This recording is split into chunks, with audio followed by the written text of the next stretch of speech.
جو ہندو قسم کے لوگ ہیں نا یا مولدین وغیرہ، اچھا وہ یہ اعتراضات کرتے ہیں کہ یار آپ مسلمان دوسروں کو مشرک کہہ دیتے ہیں، بالخصوص ہندوؤں کو، جبکہ کام آپ کے بھی سارے فزیکلی دیکھنے میں تو ویسے ہی ہیں. مثلا وہ کہتے ہیں جی کہ آپ بھی پتھر کی پوجا کرتے ہو، ہم جب بت پتھر کا بنا کے کہتے ہیں ہم مشرک کہہ دیتے ہو. دوسرا کہتے ہیں کہ جی آپ بھی جاتے ہیں وہاں جا کے اپنے بال وغیرہ منڈوا لیتے ہیں، ٹنڈ کرا لیتے ہیں، اور جب ہم اس میں گنگا پہ جاتے ہیں اور وہاں جا کے بال کٹوا لیتے ہیں، آپ بھی پانی سے نہا لیتے ہیں، ہم بھی نہا لیتے ہیں، تو ہمیں مشرک ہو جاتے ہیں، آپ جناب موحد بن جاتے ہیں. اس میں کیا فرق ہے؟ جی سوال تو ان کا لاجیکل ہے. فرحان بھائی یہ ساتھ ہیڈ فون بھی تھوڑی تھوڑی دیر بعد لگاتے رہیں جب آپ ادھر ادھر کرتے ہیں کہ یہ آواز مس نہ ہو جائے. ٹھیک ہو گیا؟ یہ لاجیکلی تو سوال ان کا بالکل صحیح ہے. اب ہم اس کو ایڈریس کرتے ہیں لاجیکلی. پہلی بات یہ ہے کہ ان کا یہ کہنا کہ ہم بتوں کے آگے جھکتے ہیں اور آپ خانہ کعبہ کے آگے جھکتے ہیں. دنیا میں کسی ایک مسلمان کا بھی عقیدہ ہے کہ خانہ کعبہ ہمارا معبود ہے؟ نہیں. کعبے کی تو کوئی حیثیت ہی نہیں ہے. صحیح بخاری کے اندر حدیث موجود ہے، سیدنا ابو بکر صدیق رضی اللہ تعالیٰ عنہ علیہ السلام نے نبی علیہ السلام کی وفات والا چیپٹر کتاب المغازی میں نکالے. نبی علیہ السلام کی میت مبارک کے اوپر جو خطبہ دی ہے اس میں کیا الفاظ ہیں؟ من کان یعبد محمدا فإن محمد قد مات. جو کوئی محمد صلی اللہ علیہ وآلہ وسلم کی عبادت کرتا تھا وہ جان لے کہ محمد صلی اللہ علیہ وآلہ وسلم فوت ہو چکے ہیں. من کان یعبد اللہ فإن اللہ حی لا یموت. اور جو کوئی اللہ کی عبادت کرتا ہے وہ جان لے کہ اللہ تعالیٰ زندہ ہے، اسے کبھی موت نہیں آئے گی. شاہ جی کیا نبی علیہ السلام کی کوئی عبادت کرتا تھا اس زمانے میں؟ نہیں کرتا. تو سیدنا ابو بکر نے یہ فرضی خطبہ کیوں دیا ہے؟ توحید کو اسٹیبلش کرنے کے لیے، کیونکہ اس سے پہلے ایک بہت بڑا واقعہ ہو چکا ہوا تھا جو آج تک ہم بھگت رہے ہیں کہ آج دنیا میں 2.25 ارب انسانوں نے حضرت عیسیٰ علیہ السلام کے نام کے اوپر شرک کھڑا کیا ہوا ہے. تو حضرت عیسیٰ علیہ السلام کے نام پہ ان کا قصور نہیں ہے. کہیں ایسا نہ ہو کہ عیسیٰ علیہ السلام کے بعد نبی علیہ السلام کی امت بھی ان کے ساتھ وہی کام نہ شروع کر دے. جو صحیح بخاری میں حدیث ہے، دیکھنا میری شان کو اس طرح بلند نہ کرنا جیسے عیسائیوں نے حضرت عیسیٰ علیہ السلام کو ڈیوینٹی میں کلیم کر دیا. میں اللہ کا بندہ اور اس کا رسول ہوں، مجھے اللہ کا بندہ اور اس کا رسول کہنا. نبی علیہ السلام اپنی امت کو سمجھا رہے تھے اور سیدنا ابو بکر نے تو حق ادا کر دیا، یعنی ایک فرضی بات کر دی کہ اگر کوئی کرتا تھا جان لے، اب چھوڑ دے کہ نبی علیہ السلام فوت ہو چکے ہیں. جو فوت ہو جائے، جسے موت آ جائے، اس کی عبادت نہیں ہو سکتی. اللہ زندہ ہے، اس کو موت نہیں آئے گی. تو نبی علیہ السلام کے بارے میں ڈیوینٹی نہیں کلیم کی امت نے. رہا کعبہ تو مسند احمد میں صحیح سند کے ساتھ حدیث موجود ہے کہ نبی علیہ السلام نے خانہ کعبے کو مخاطب کر کے کہا کہ اے کعبۃ اللہ تیری بڑی عزت ہے، لیکن اللہ کے نزدیک ایک مسلمان کا دل دکھانا اس سے زیادہ بڑا جرم ہے کہ کوئی شخص کعبے کی اینٹ سے اینٹ بجا دے، وہ چھوٹا جرم ہے. یعنی نبی علیہ السلام کہہ رہے ہیں کہ کعبے کو توڑ دینا، تباہ و برباد کر دینا یہ چھوٹا جرم ہے، مسلمان کا دل دکھانا بڑا جرم ہے. کیا کوئی ہندو یہ سٹیٹمنٹ دے گا کہ ہمارے بتوں کو توڑنا یہ چھوٹا جرم ہے اور ہندو کا دل دکھانا بڑا ہے؟ وہ تو اس کو معبود کے بت مان رہے ہیں. تو اگر مسلمانوں کو یہ تعلیم دی جاتی، پھر ہر سال 2 دفعہ غلاف کعبہ چینج ہوتا ہے.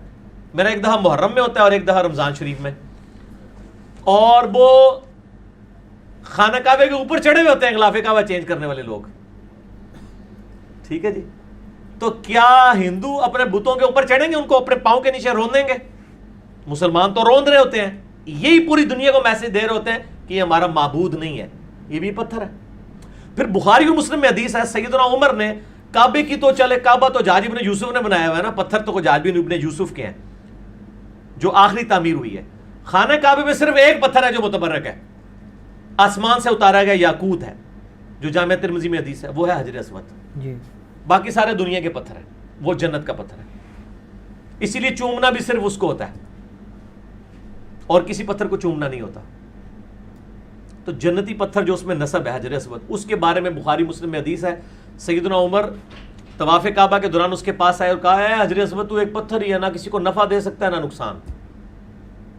کیا ہندو اپنے بتوں کہتے ہیں پتھر ہی ہو، تسی کیا کر سکتے ہو؟ اگر یہ وہ کہنا شروع کر دیں تو ہمارے والی ڈاکٹرائن پہ عمل کریں گے نا. باقی کعبے کے پتھروں کی تو کوئی حیثیت ہی نہیں ہے. حجر اسود کو سیدنا عمر بخاری مسلم دونوں میں کہہ رہے ہیں تو ایک پتھر ہے، نہ نفع دے سکتا ہے نقصان. اگر میں نبی علیہ السلام کو چومتے ہوئے نہ دیکھتا تو نہ چومتا. ایک چیز کلیئر کر دی، یہ نفع نقصان نہیں دے سکتا، چومنا ایک سنت ہے. جیسے قبلہ سمبل آف یونٹی ہے، جسٹ ہم قبلے کو سجدہ نہیں کر رہے ہوتے.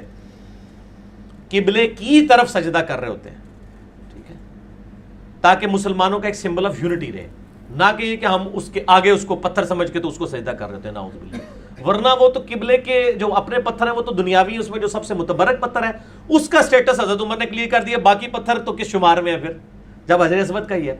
اس میں ایک آگے کمزور روایت ہے المستدرک للحاکم میں کہ سیدنا علی ساتھ تھے تو انہوں نے کہا کہ اے عمر یہ نفع بھی دیتا ہے اور نقصان بھی دیتا ہے، اہل ایمان کی گواہی دے گی، یہ جعلی روایت ہے کیونکہ اس میں ابو ہارون متروک راوی ہے، کذاب راوی ہے، وہ چھوٹا ہوا، یعنی محدثین نے اس کی حدیثیں چھوڑ دی تھی، اور یہ والا پورشن جو ہے صحیح نہیں ہے، پہلا پورشن ہی بخاری مسلم میں ہے وہی صحیح ہے، ٹھیک ہو گیا جی۔ تو سیدنا عمر نے تو اپنا موقف بتا دیا۔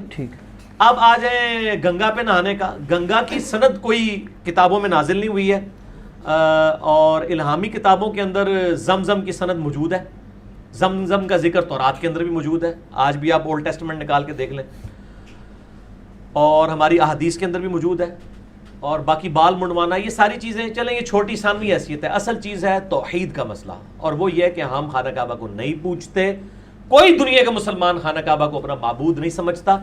یہ بیسیکلی پروپیگنڈا 9ویں اور 10ویں صدی عیسوی کے اندر کرسچینٹی نے اسلام کے خلاف کیا تھا کہ یہ ایک بلیک سٹون ہے ریگستان میں جس کے یہ پجاری ہیں۔ آپ کو پتہ ہے یہ جب تک مسلمانوں کی دعوت گوروں تک صحیح طریقے سے نہیں پہنچی نا کتابوں کی شکل میں، تو انہوں نے اپنی پبلک کی مت اسی طریقے سے ماری ہوئی تھی۔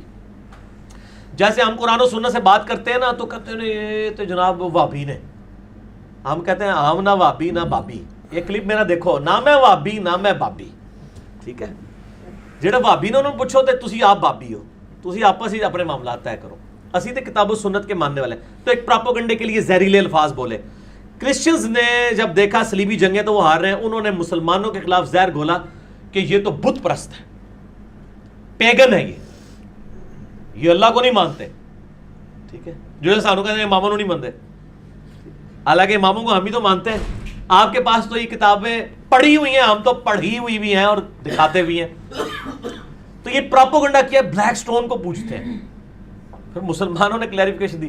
آپ دیکھیں اجماع اور اجماع کی خوبصورتی دیکھیں اور اسلام کی حقانیت کہ کسی تھکڑ سے تھکڑ مسلمان کو، میرے جیسے کو کھڑا کر کے پوچھیں تو وہ بھی کہے گا یار کعبے کو تو نہیں ہم پوچھتے، کعبہ تو یار پتھر ہے، اور کعبے کی ڈائریکشن بھی صرف فرض نماز میں، نفلی عبادت میں نبی علیہ السلام نے کعبے کی ڈائریکشن کا بھی اہتمام نہیں کیا، جس طرف سواری مڑ رہی تھی اس طرف کیا۔ حضرت بلال کو خانہ کعبے کے چھت کے اوپر چڑھا کے جو ہے وہ اذان دلوائی۔ مسند احمد میں آتا ہے مولا علی علیہ السلام کو اپنے کندھوں پہ سوار کر کے کعبے کے اوپر چڑھایا اور بتوں کو توڑوایا، ورنہ تو مطلب ایک منجنیق رکھی جاتی، اس سے بندہ لٹکایا جاتا، کدھر پیر نہیں لگ جان کعبے ہوتے، بے ربطی ہو جائے گی۔ اور پریکٹیکلی مسلمانوں نے نعوذ باللہ جو کچھ کعبے کے ساتھ کیا ہے، یزید نے اور حجاج بن یوسف نے، اس نے تو رہی سے ہی کسر بھی نکال دی، اب بھی کسی کو یقین نہیں آتا۔ گو وہ ایک نیگیٹو کام تھا، لیکن میں یہ بتانا چاہ رہا ہوں کہ وہ انہوں نے اس چیز کی پرواہ نہیں کی ہے۔ ٹھیک